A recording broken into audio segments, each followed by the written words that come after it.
And we are live. Yes.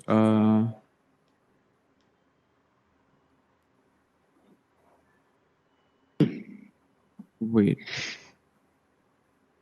Yes, we're live now. Yeah. Perfect. Hi guys, welcome back to the Fried Circuit. This is our live episode, first live episode with Mr. Avneet Singh Fokela. It's the first time we're doing a live episode with a guest. So that's why we had some technical issues before. But yeah, it's all good now, and you will be. And we're here to have a good conversation. Uh, Good evening, Mr. Fokela. How are you today? Hi, good evening. Very well. Good How are you? evening. We're good, thank you. So we're going to So let's be just jump asking Mr. right Fokela in. some questions today, and near the end, you can ask your questions in the chat, and we will ask them for you. Um, yeah. Yes, So and we will let's be get so started. yeah, it's an interactive session. All of you watching right now, you guys can get involved by interacting in the chat and in the. There's no comments, right? There's only chat. Yeah, so just use the There's live a live chat, chat. and we will There's a live take chat. all of your questions and ask Mr. Fukela them. So yeah, Mr. Fukela, for those who just don't know right now, I haven't researched or I haven't looked it up. Could you just quickly sum up what Aether Energy is and your specific role in the company? Right. So, hey, thanks for having me here. So Ether Energy, we are, well, call it young, call it mid-sized, call it mature, depending how you want to see it. So we are an 8-year-old company building smart electric scooters. We started in 2013, and like a lot of startups, it was a project in amongst two batchmates in IT that became like a legit business. And so we've scaled up now. We are in market. We have about 1,000 people in about 15 cities, going to 50. We have two products, one large factory. So essentially, from being a startup with a dream, we've been in market now, and we are on the cusp of a very strong and rapid scale up, in line with how the market is scaling up. So I've been here after 7 to 8 years. The company's been live, but really, well, technically 8 years. It's honestly it's about 7 years or so. So I've been Yeah. here almost 5.5, 6 years.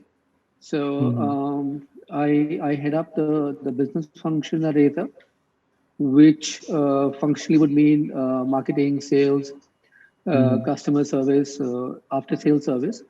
And in addition to building scooters, we also build a charging infrastructure that people can use to charge while they're in field.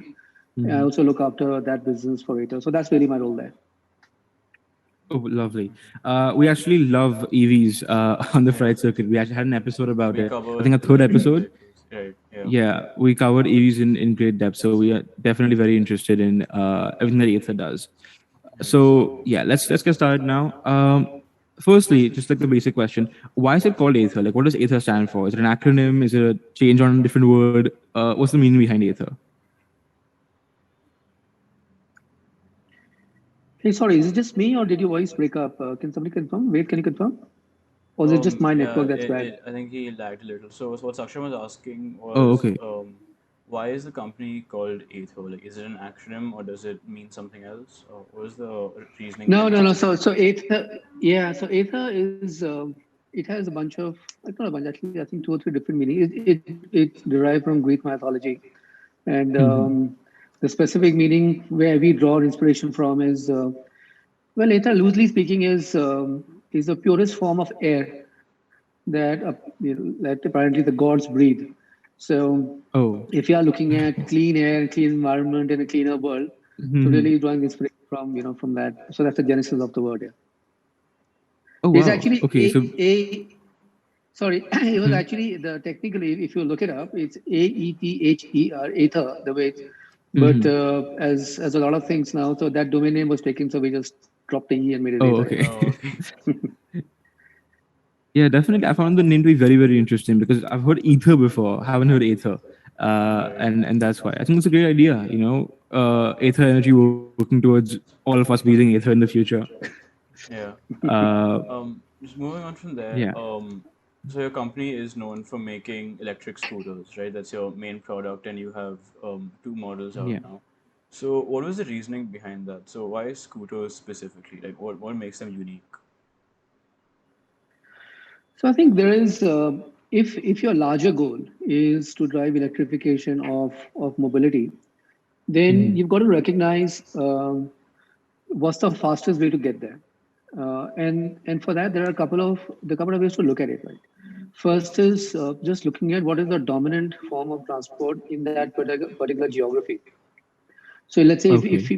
we were talking about the US, you wouldn't think of scooters because the dominant mobility solution there is cars, it's not scooters, right? In India, India moves on two-wheelers. For every one car sold, there are six to seven two-wheelers sold.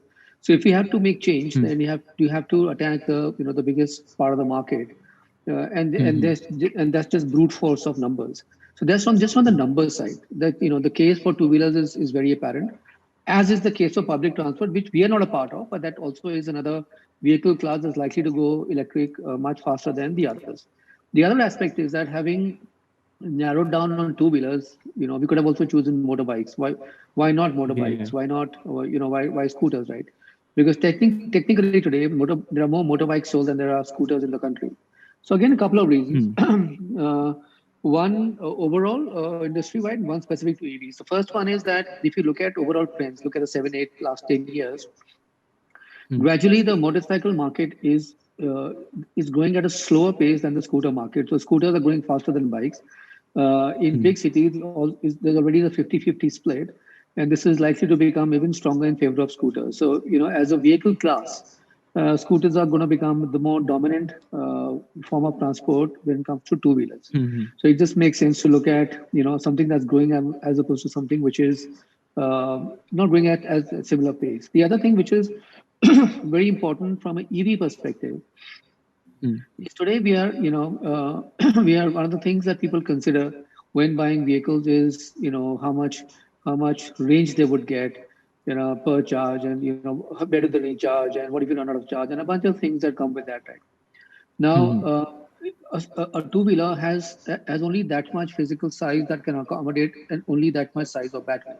You can't have like a carrier carrying batteries and while you're riding the bike, right? So you have to work within the physical constraints of what the vehicle is, and therefore there is an upper limit to how much what battery size you can pack into a vehicle.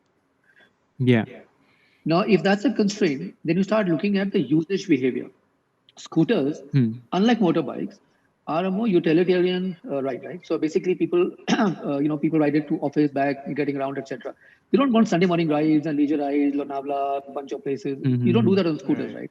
So an average Yeah. scooter does 20, 21, 25 kilometers a day, and with a battery that can fit into that form factor, it just makes it a very apt choice.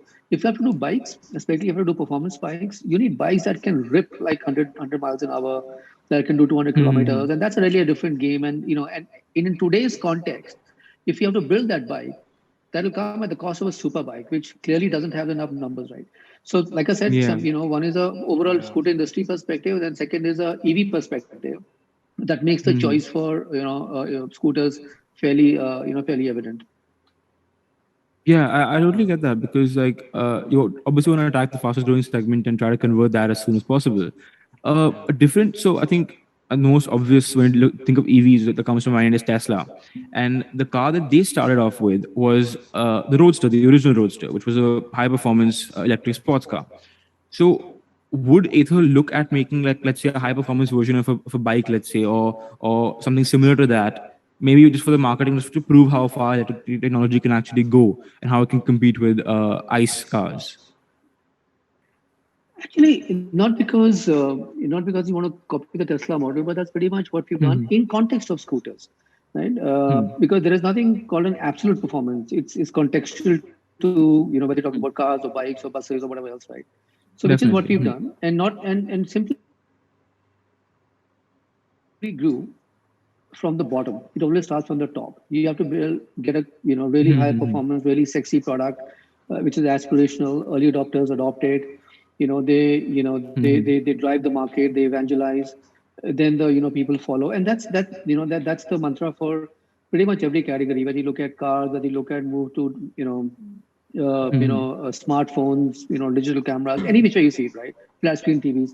You don't start at the bottom. You start at the top and drive Yes. aspiration, then come from there, right? Yeah. So and that's just a logical way to approach any market. So in that context, the 450X, the scooter that we have, it is the highest performance scooter that today money can buy in India, right? So if you look at acceleration 0 to 40, 0 to 60, there is nothing faster in the country. When I say faster, I include petrol scooters as well, not just within EVs, right?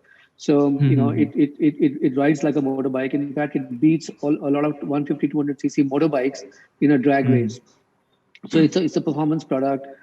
We built it such that I'll just talk about a couple of technical things. I don't want to make it too technical, but just to build the context is No, it's fine. We would love to go technical with it. We love the cool, great. Yeah. So typically, if you look at scooters, they have an engine at the back, right? And that makes it, from a weight distribution, it's heavily in favor of the rear side of the vehicle.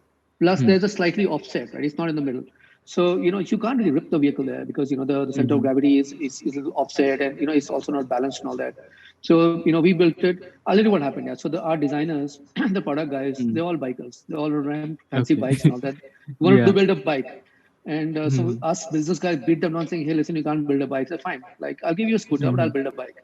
So it rides like a bike. Its weight distribution is 50-50, like 49-51, which is what you would have in sports bikes. From a center of gravity perspective, this is mathematically bang in the middle. So it's called zero lateral offset, which is again a trait of performance bikes and all that. So it runs like a bike, it bangs like a bike, it rips like a bike and all that. And then on top of that, you have things like connectivity, a touchscreen dashboard, which so there is no scooter in the world today that has a touchscreen dashboard and all that. So there's a bunch of cool stuff that's going on there.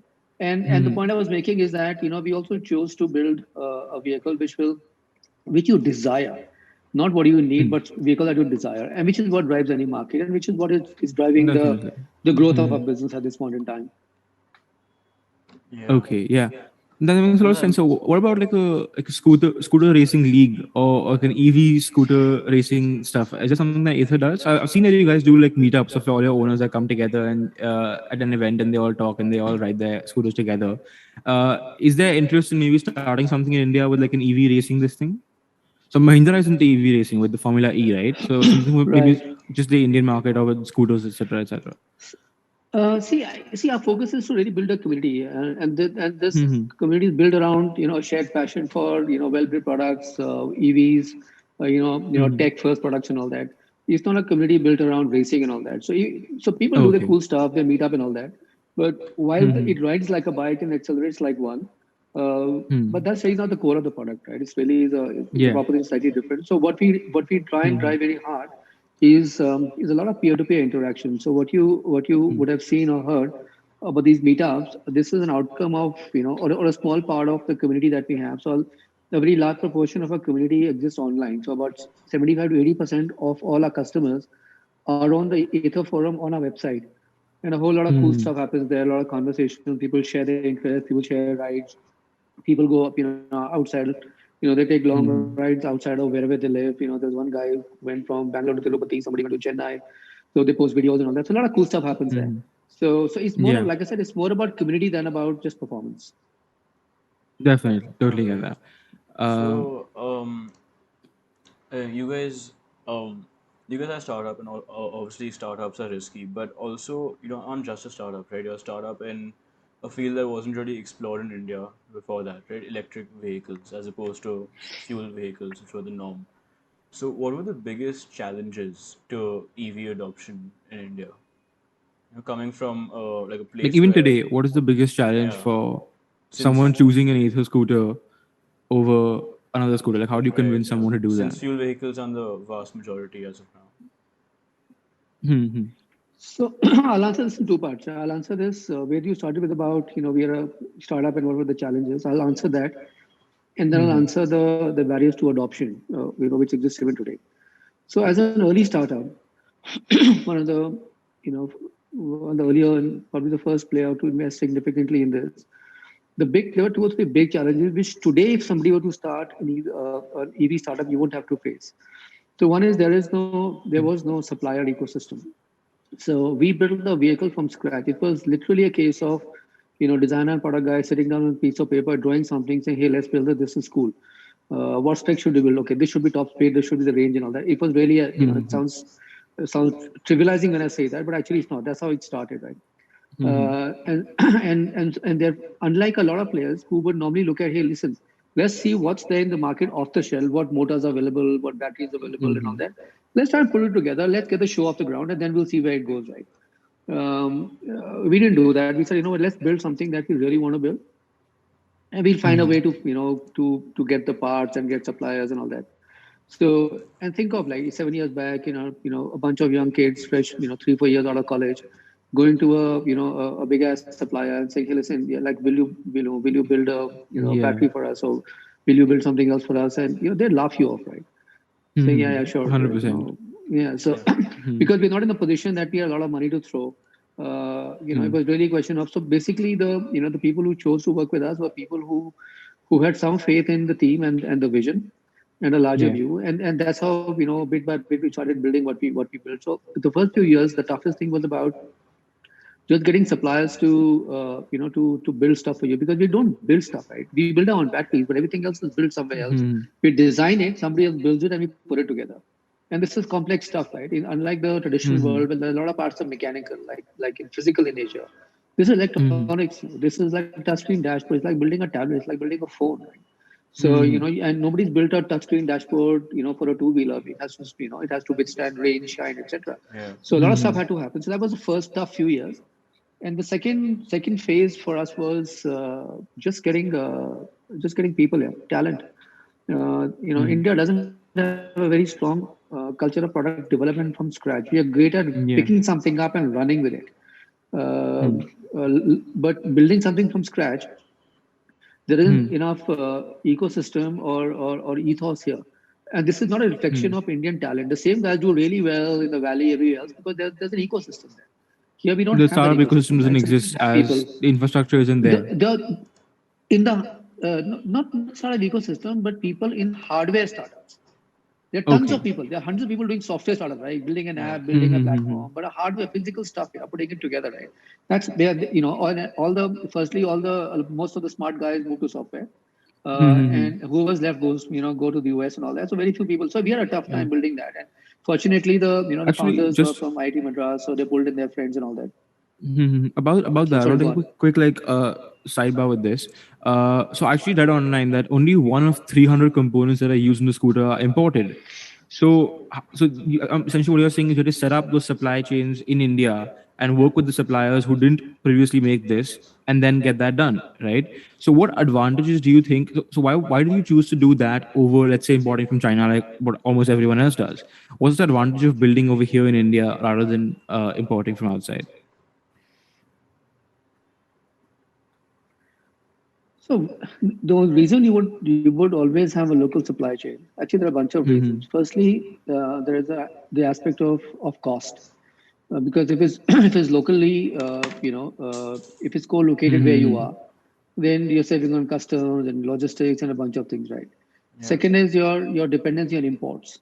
If whether it's China or somewhere else, there could be anything. There could be a political turmoil. Could be anything else. So there could be pandemic there, something else there, right? Earthquake or something else. So you try and de-risk your supply chain by ensuring that they are co-located. And the third thing is, in a nascent category like ours, a nascent brand like ours, there's a lot of work that happens along with suppliers to constantly keep enhancing the product, right? In terms of minor changes, design changes, etc., which is very difficult to get done if you're sitting out of India and importing from China. So you want technically the supplier who's just supplies stuff to you. A lot of development is done together, right? Because they have certain expertise, we have certain expertise. So it just makes sense to develop the entire ecosystem together. So and eventually the sorry, if there's a local ecosystem, then everybody benefits. Let's say there's a motor supplier, right? And I'll give you an example. And to import a motor costs, let's say, $100. And and that guy sets up his line here. And because of a bunch of reasons, that starts costing 80 rupees at the same volume level. Now, because it's 80 and because it's co-located, some other OEMs come and start building scooters. So when he was selling 80, now he sells 120. His cost comes down even further. So the more Yeah. people come in on as buyers, the scale kicks in and cost comes down, which benefits everybody. So any which way you see it, the local supply chain is the way to go. Okay, yeah. Okay. So out of all the components, how much does Ather build like in-house? So you said you had a factory, right? So in the factory, is it just assembly of the scooter, or are there certain components that Ather makes like by itself also? So we build our own batteries. Okay. Battery is the heart of any Hmm. in any electric vehicle. So in fact, before we Hmm. built the vehicle, we built the battery. So the batteries is manufactured in house. Everything else is designed by us. Hmm. The components are put together and manufactured by a bunch of different suppliers, and then we bring them in and then we assemble it.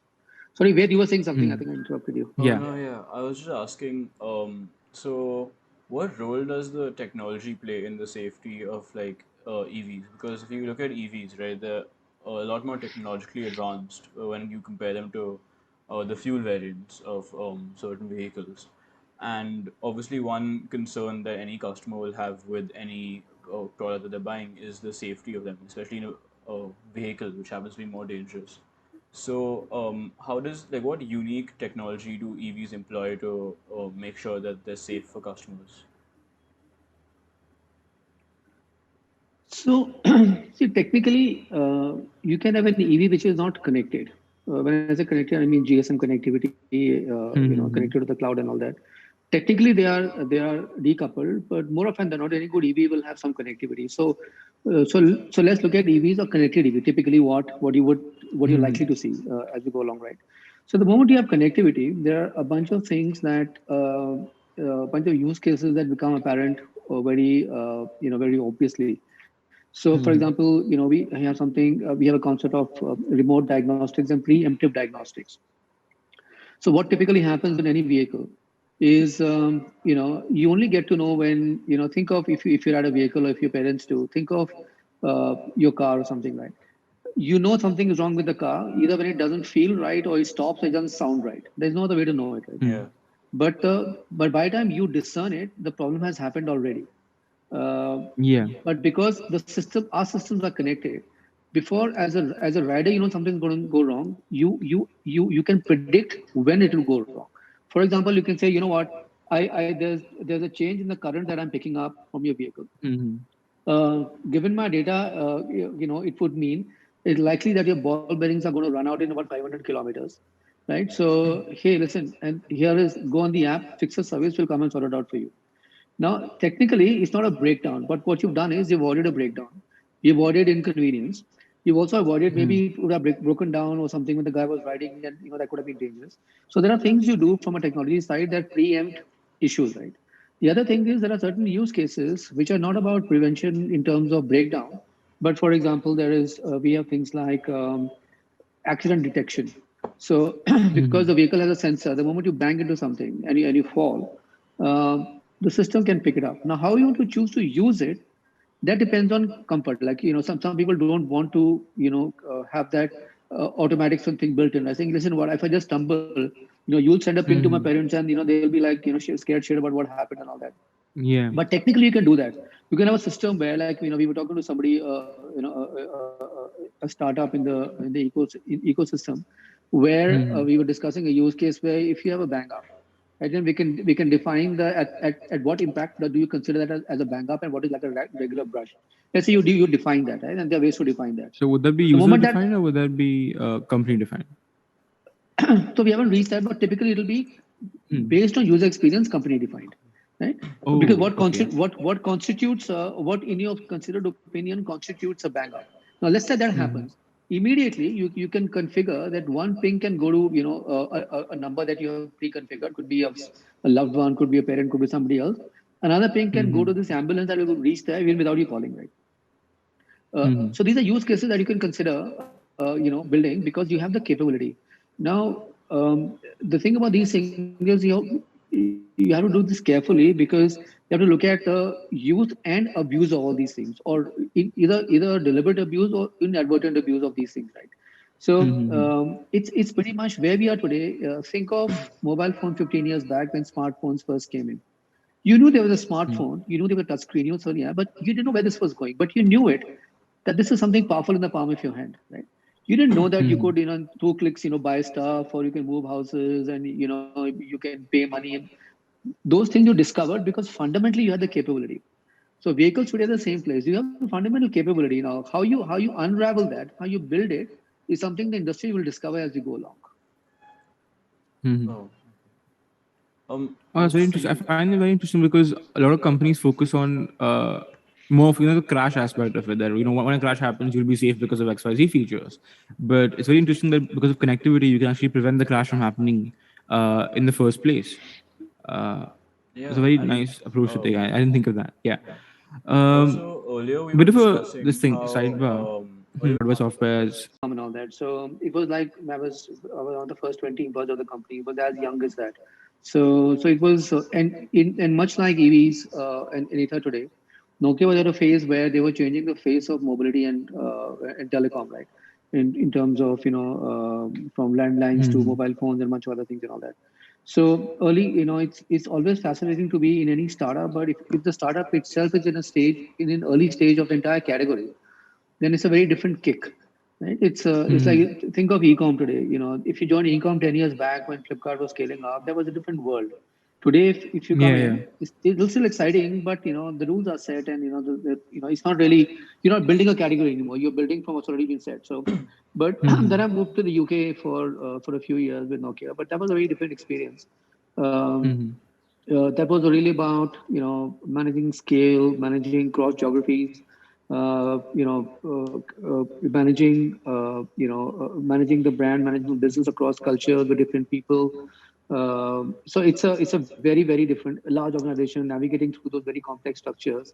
So that skill set is dramatically opposite to what you would need to work in a startup. Here, it's about agility and nimbleness and just getting on with stuff, right? And making mistakes, failing fast. So it's very very different. Both are exciting in their own way. Both teach you different things. Both are valuable lessons. It just depends, what drives you essentially. yeah. Yeah. So basically, Nokia was at the time, the startup sort of phase only. In Flipkart as well, right? You worked at Flipkart too. So it was a similar Yeah, environment but it throughout. was. But then, yeah, but Flipkart again, it was. Actually, it's just been a coincidence. Like, even though like Nokia was big, but I joined in a startup-ish phase of Nokia.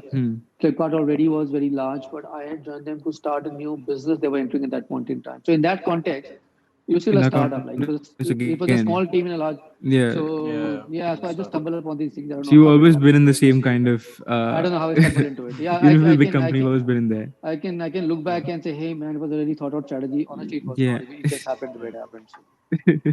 Yeah, Yeah. it's interesting how stuff Also, works out. I was asking this earlier. I think I lagged a bit, but since the EV market is so different compared to the fuel market, it's so much newer in India compared to the fuel markets. Are there different laws, is there different legislation in place specifically for EV companies, and how does it affect the way that electric vehicle companies like do business compared to the fuel ones?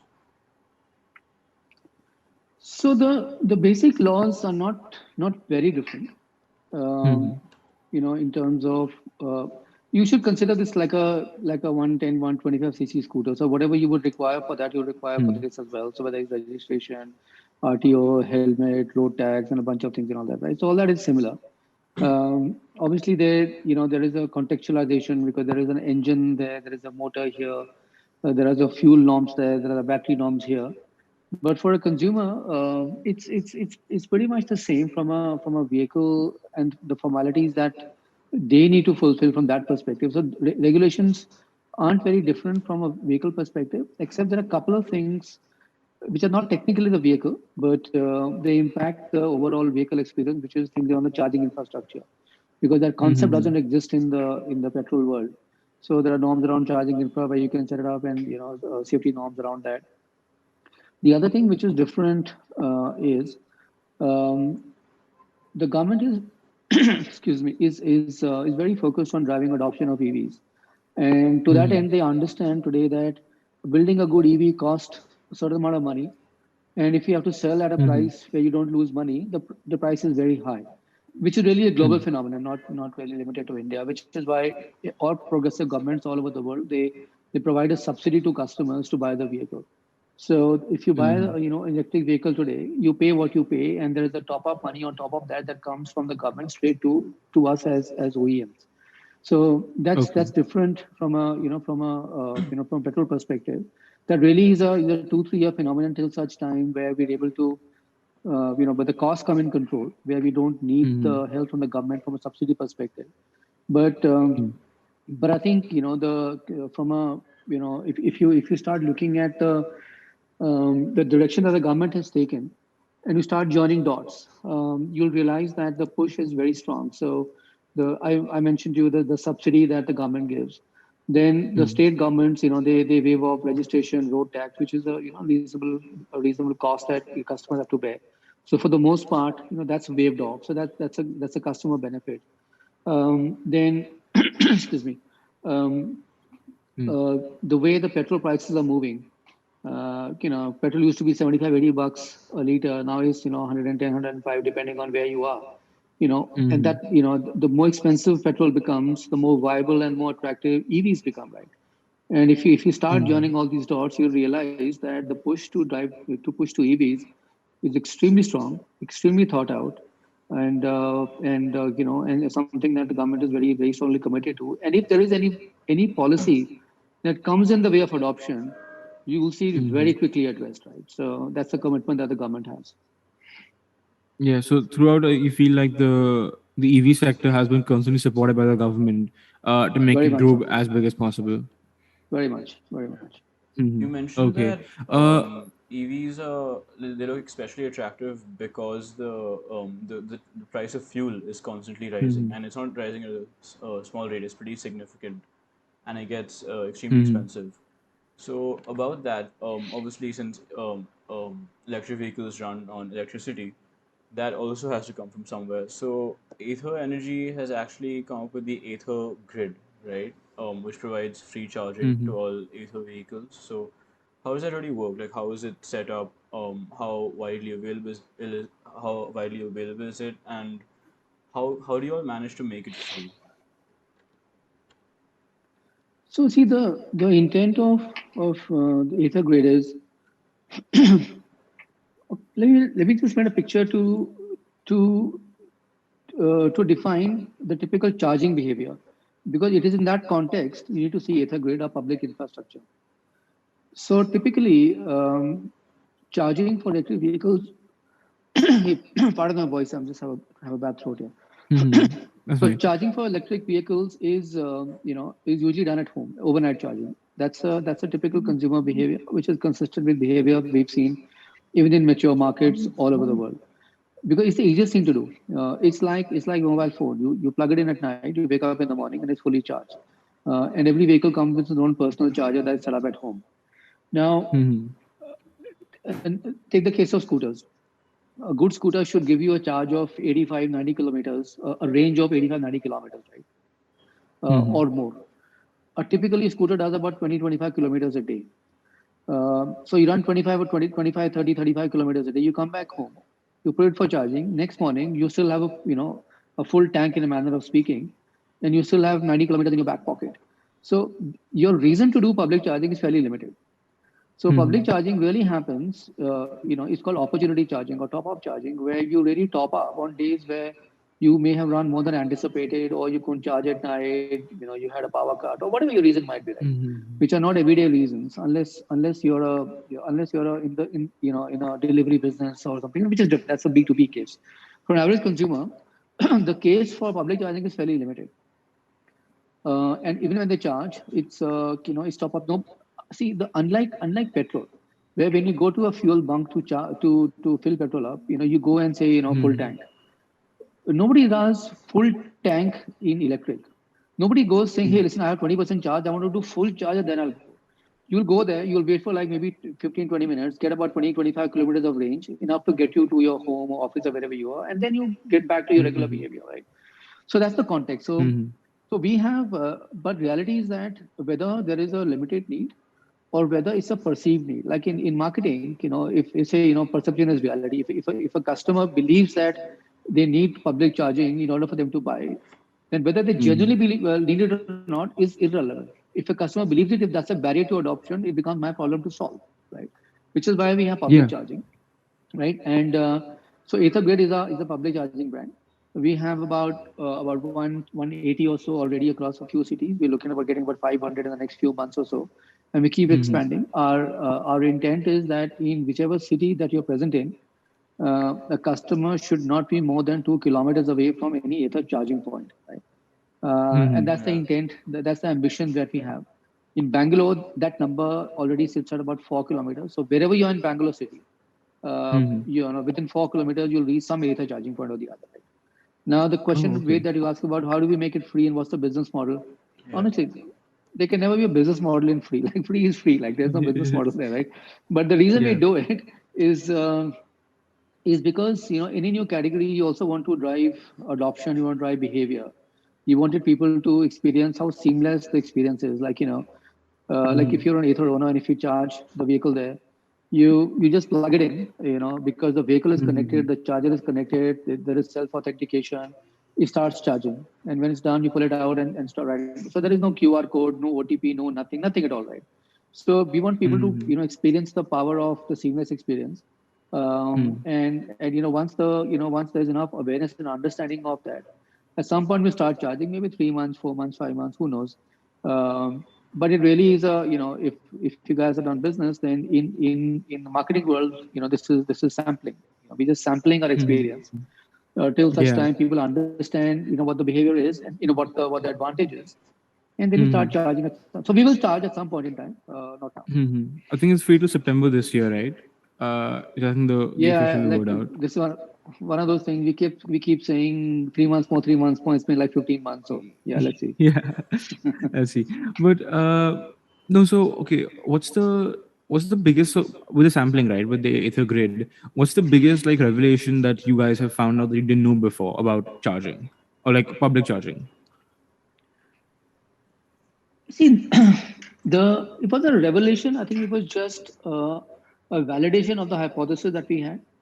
Our Mm-hmm. hypothesis was that while people clamor for public charging, very few Mm-hmm. people actually use it. So I'll give you Mm-hmm. some statistics. So if I and this is based on a fairly large piece of data. So across all the cities that our vehicles are present in, if I add everything up, our customers have done about, from what I remember, last about 62 million kilometers of riding. So that's a fair bit of riding.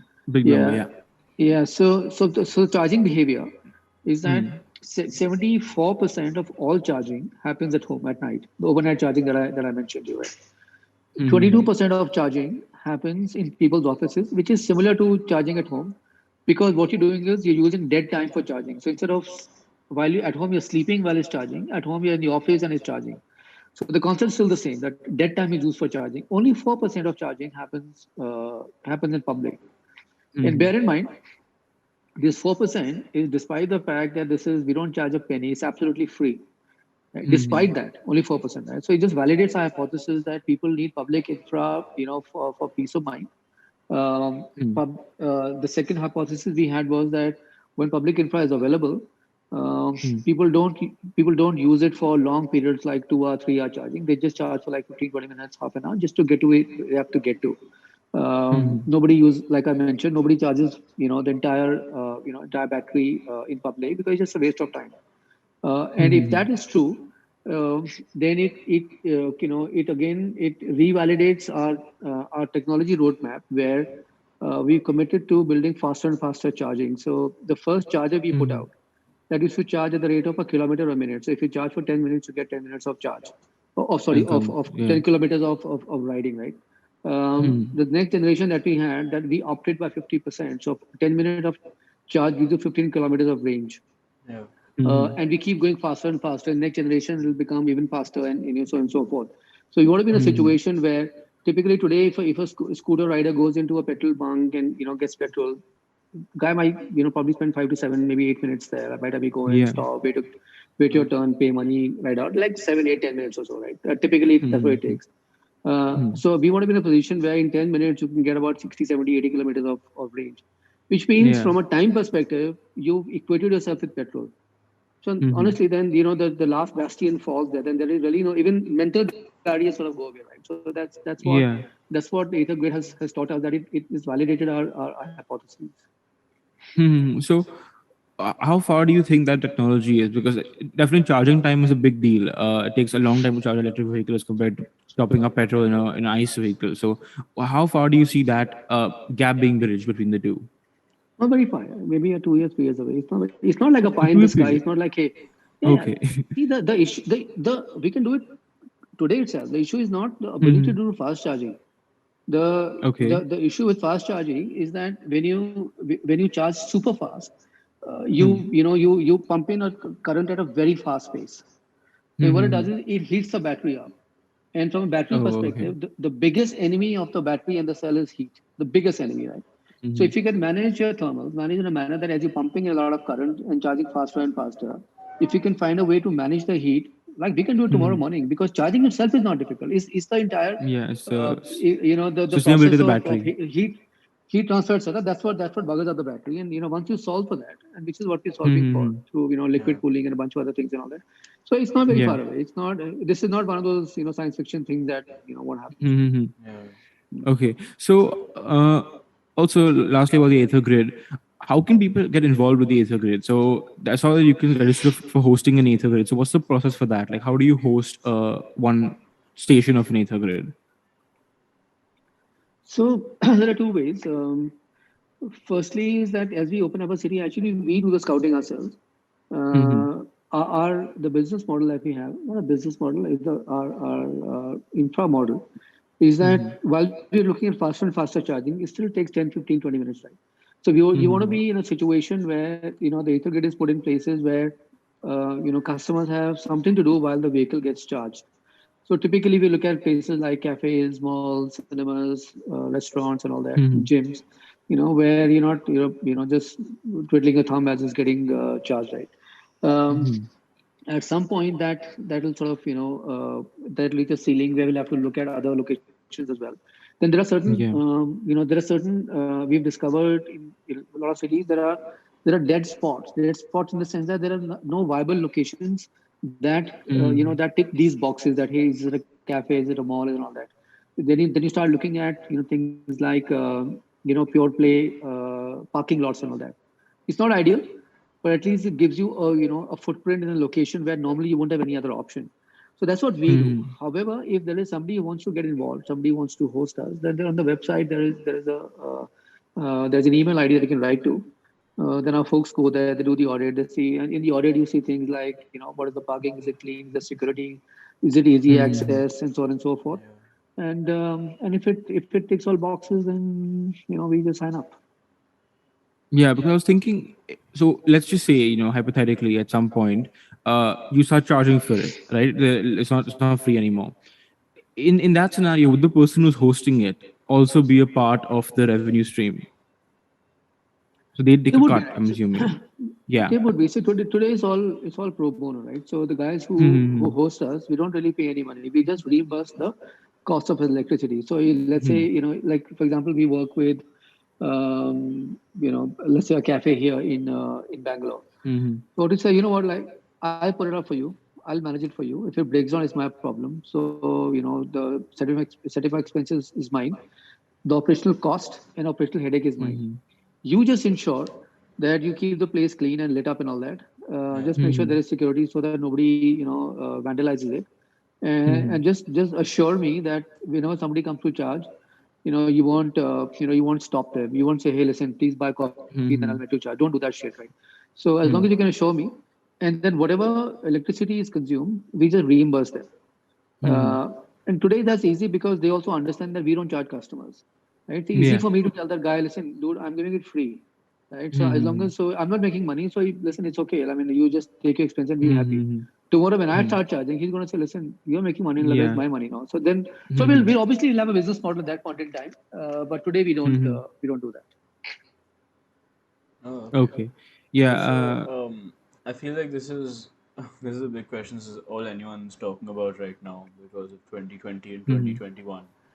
And I think it's a question a lot of people want to know the answer to. So, how did the pandemic affect the company?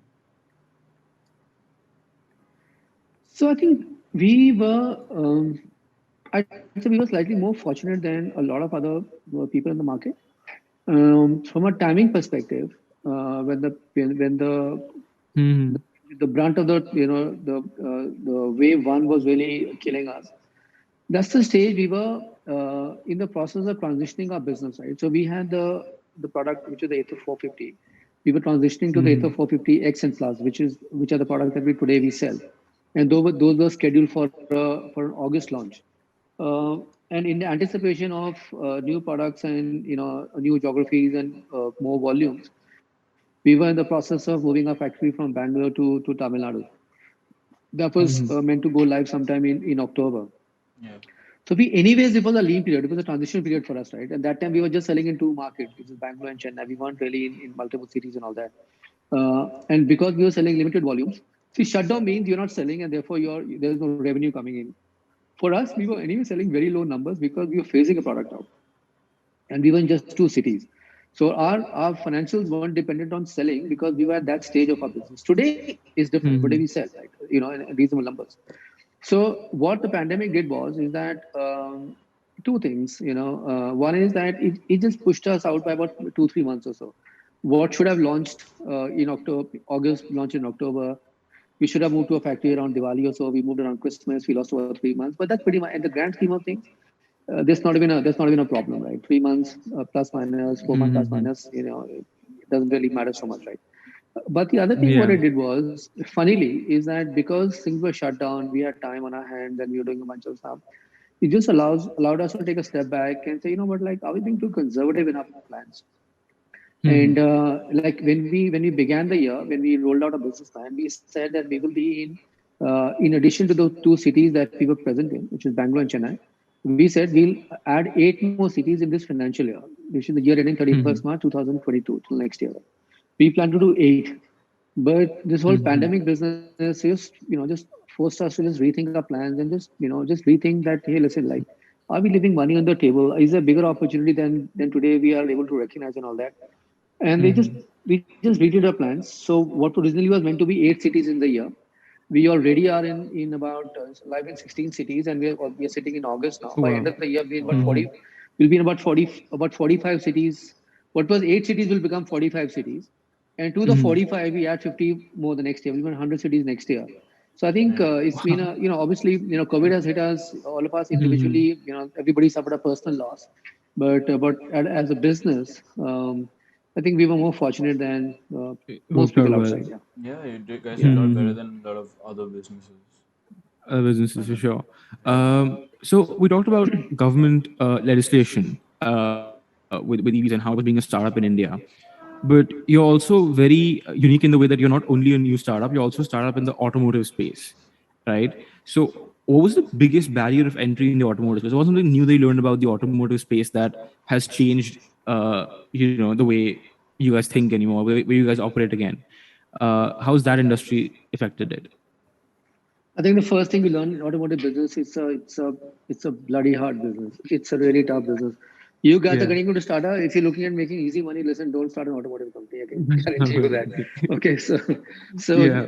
no, because Yeah. it's tough. Because it's a physical product, right? It's a physical product that you Mm-hmm. build, and it's a physical product that people write. So there's safety, there's regulation, there's legislation, there's a bunch of things, right?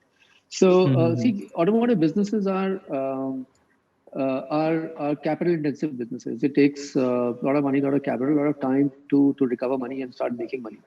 Mm-hmm. So anybody who signs up for this, signs up for a long haul, Mm-hmm. and which is not just a function of your tenacity or your commitment or the strength of your conviction. It also is a function of how committed your investors are. We are looking at, Mm-hmm. if you're looking at, investing 200-300 million dollars in this, which is about 2,500 crores. You need Mm-hmm. to have investors who believe in this and who are willing to wait it out and understand this business and all that. You don't want impatient investors and all that. So I Mm-hmm. think what we've learned is that it's a very capital intensive business. We used to think, listen, like, why is it that not enough people are doing this? Like, what are we missing? And yeah, when we were very early, we were very naive at that point in time. We thought, like, I joined them in September 2015, and we thought, hey, 12 months will be in, like, we will have launched, right, with the money that we had. And we thought, with the money we'd already raised at that point in time, we were sorted, right? It took us another 15 months, 18 months after that. It took us the money that we had in the bank. It took us 3x on top of that, and we're still raising money to grow and all that.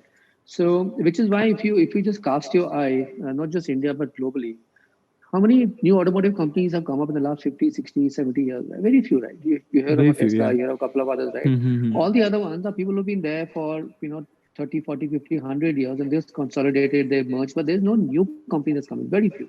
The new company is successful, sure. There are like hundreds of companies otherwise who come and gone and failed, right? Because it needs a lot of commitment to stay the course, because it is really, really tough. And in hindsight, we laugh about it in the company when we say that. But I think there's a fair degree of truth in it when we say that if we had known how tough this is going to be, we might not have done it, right? We just didn't know, man, right? So Tarun and Swapnil were the co-founders. Like back in 2014, when they were working out of the IIT Incubation Center, they had a working prototype to ride on campus, right, and shoot cool videos and all that. They said, yeah, एक दो साल में launch कर देंगे, no problem. Takes like 30, 40, 50 crore show, no problem. So Yeah. Angel, we had Sachin Bansal and Vinny Bansal, angel investors. They invested, I think, about 5.5 crores. They thought, like, sure, sorted, 5.5 crores. We launched the company. Right, 500 crores has become like 1,500 crores and still haven't, So so I think that's the learning about automotive business, is that it's actually any hardware, which is why, if you look at the ecosystem in India, there are very few hardware companies, right? Very few Very few, companies yeah. in deep tech and 100%. hardware, because it's just a tougher business, right? I'm not saying, hey, listen, it's tough, and and therefore it's a better thing to do. I'm just saying it's tough, right? I mean, and unless you're really committed to it, there's no point getting into it. Yeah, definitely. I totally agree with you. So lastly, I think we're just gonna wrap up with the last 2 questions. Firstly, what's next for Aether? Where do you see Aether in 10 years or 15 years of time? Like, where's the end goal? It was approaching, I think, 10 years in a couple of years now as a company. Yeah. And yeah, so So it's 10 after this, yeah. where does it go? So I think, see, in 10 years' time, I think I see ourselves as, delivering on a virtuous cycle and ecosystem that we today are building for ourselves. So one is the vehicle business, right? So we are in scooters today. We will consolidate our business on scooters, build more scooters, more variants in about 3 to 5 years time frame. We hope to also roll out, a motorbike and make our designers happy, because that's what they run the company for. So but we see ourselves essentially in the two-wheeler business. We don't see ourselves going into either cars or three-wheelers and all that. That's really not where our business is, right? 10 years is a long time, things might change, but if I just look at a current thinking and plan, we really have no ambition to be on that side, because there's enough opportunity sitting here, right? And that's a different mindset and a different business model, right? So that's on the vehicle business. So we see ourselves as a leading and a strong player in the two-wheeler business. We see ourselves as a company with a global footprint. We already have a very strong interest coming from global markets. I see ourselves being in at least 1 or 2 markets to start with in the next 12 months or so. But I see ourselves in about, with at least 30, 35%, maybe 40% of our of our revenue coming from international markets. So we see ourselves as a genuine international player. That's on the vehicle side. We will scale up our charging infra business. Today, that business is not, we give it free. So obviously, it's not a business yet, right? But that's really a here and now phenomenon. As we scale up and more EVs come in and all that. And if you look at globally, charging infra is a large and profitable standalone business, right? So that will become, its own sort of standalone business. And I don't mean that in a legal entity way, but just become a legit business, right? And the third is, 2, 3 years from now, 4 years from now, when batteries start coming back, when they run its course, right, out of warranty, or when people want to change batteries and all that. Now, when you take an automotive battery out, when it's ready to be replaced, while might not be good enough for an automotive application, it still has a lot of juice left in it, which means you can use it for a lot of other applications like solar plants, great application, data centers, telecom towers and all that. So there is a lot of, juice still left on those batteries, right? So we start using that, and in industry terms, it's called second life of the battery, right? So you start looking at second life. So new batteries go in, old batteries come in, old batteries go into second life, you max it out, etc. So then you create a virtual cycle, right? So you're building a vehicle, you're doing energy storage, and you're doing energy distribution, which is which is the charging infra business, which is why we call ourselves Ather Energy and not Ather Motors or Ather Scooters and all that, Ather because we Motors, see yeah. ourselves as an overall energy play and not just a vehicle play. Yeah. Okay. Also, this is our last question for today, and it's a bit of a quick one, more of a personal one. What are your favorite new vehicles or companies out there? Yeah. Oh man, you'll Maybe get in me in this trouble there. space, You'll get me in something else. trouble in this. So no, listen. Uh, I'll tell you. I admire certain companies for what they've done. Uh, hmm. it's a bit of a cliche, but you can't not admire a Tesla, right? Came out of nowhere and Yeah. changed the Yeah. and changed the entire face of the automotive industry. Not just and the reason I have a lot of respect for them, because I know how hard it is, and they have stuck to their guns for a long time. Uh, but more Yeah. importantly, they are the global poster child for electric vehicles, right? Their Hmm. success has proven to the world that going electric, there is a legitimate business there. There is a business model. Hmm. Yeah. It's not an exercise in vanity that hey, listen, I'm cool and sexy, I have electric, right? So Hmm. they are the most valuable car company in the world today, and they will probably the most valuable company in the world at some point in time. So what they've Yeah. done is it's opened the eyes of everybody to say, listen, this really is the future. So they have single-handedly fast-tracked the migration to Hmm. EVs by maybe a decade or so, if not more, right? So a lot of respect Hmm. for what they've done and what they continue to do, right? Um, and some of the other companies, that I respect for different reasons. Like I respect companies like Royal Enfield for building, a global brand coming out of India and a strong brand at that, right? Hmm. So, how they manage and nurture the entire community, how they manage the business. So I think there's some learning sitting there. Another company Hmm. that I really admire is Mercedes. Simply because Okay. about 10 Yeah. years back, if you track the history, people have written them off as a fuddy-duddy, boring, dull brand. Nobody Hmm. cared to Yeah. buy. Like, you had to be a boring banker to buy or a bureaucrat to buy a Mercedes. But Mercedes. how they've turned Yeah. around in the last 10 years or so. So I think there are a lot of companies to admire and all that. But I think, Hmm. but if I have to set them apart, I think Tesla is one. Everybody else is another place. This is different. Yeah. Yeah. 100% Absolutely. we agree with you. We've Yeah. talked about Tesla and Elon Musk at length in our episodes. Multiple Really episodes. working Yeah. in a bunch of different fields. Yeah. Yeah. Okay, perfect. So, Thank you so yeah. much, Mr. Thank you Avneet, so much for coming. for joining us That was the today. last one for It's today. been an Pleasure. actually insightful conversation. We've learned so much from Yeah. Aether's journey. I'm sure our viewers love Thanks this everyone for episode. tuning in. Yeah. Yeah. Hope you guys loved Thanks it. everyone for tuning in. Yeah. Hope you guys liked it. We will see you guys in a bit. Yeah. Thank you. Okay. Bye bye. Thank you. Thanks, guys. Thanks Bye. very much. All the best. Thank you. Thanks. Bye-bye. Thank you for coming.